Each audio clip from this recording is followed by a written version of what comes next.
ఎంతో ఆర్భాటంగా అమ్మ హస్తం పేరుతో కేవలం 185 రూపాయలకి 9 నిత్యావసర వస్తువులను తెల్ల రేషన్ కార్డు వరకు సప్లై చేస్తున్నారు. ఎంతో ఆర్భాటంగా ప్రచారం కూడా సాగించారు.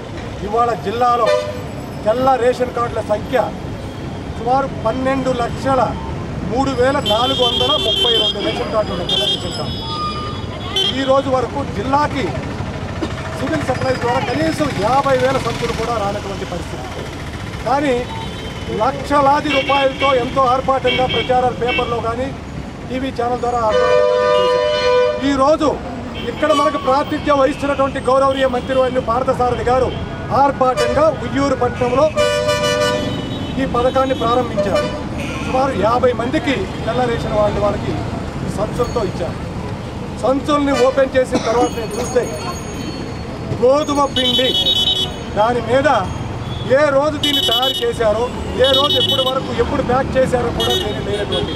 మీరు ఒక్కసారి చూడండి, కేంద్ర ప్రభుత్వం ఎంతో ఆర్భాటంగా కోట్లాది రూపాయలు ఖర్చు పెట్టి వినియోగదారుడా మేలుకో, జాగో గ్రాహక్ అంటూ కోట్లాది రూపాయలతో ఆర్భాటంగా టీవీ ద్వారా వీళ్ళు ప్రచారం చేస్తున్నారు, వార్తాపత్రికల ద్వారా.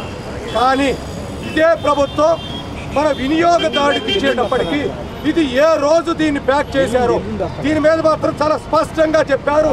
ప్యాక్ అయినటువంటి 2 నెలల్లో దీన్ని ఉపయోగించాలి అనేది, best before 2 months from the date of packing చాలా స్పష్టంగా దీనిలో రాశారు.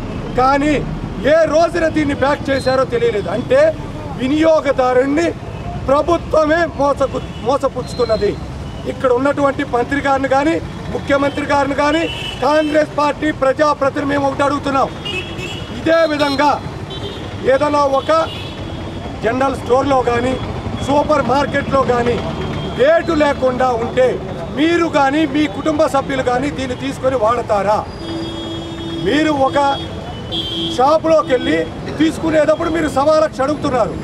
మరి ప్రజలకు ఇచ్చేటప్పటికి తెల్ల రేషన్ కార్డులు వాళ్ళకు వచ్చేటప్పటికి ఎందుకు మీరు ఈ విధంగా చేయడం లేదు?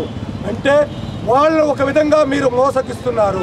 మీరు సప్లై చేసే టైంలో నిజాయితీ లేదు. కేవలం ఎన్నికలను దృష్టిలో పెట్టుకొని ప్రజలను మోసగించడం కోసం మాత్రం ఈ పథకం పెట్టారు తప్ప మీలో చిత్తశుద్ధి లేదు.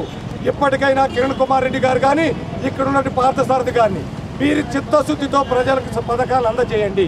కేవలం ఎన్నికలను దృష్టి పెట్టుకొని ప్రజలు మోసగించేట చర్య తీసుకుంటే మాత్రం వైఎస్ఆర్ కాంగ్రెస్ పార్టీ చూస్తూ ఊరుకోదు, ప్రజలకు అండగా ఉంటుందని తెలియజేస్తున్నాం. Thank you.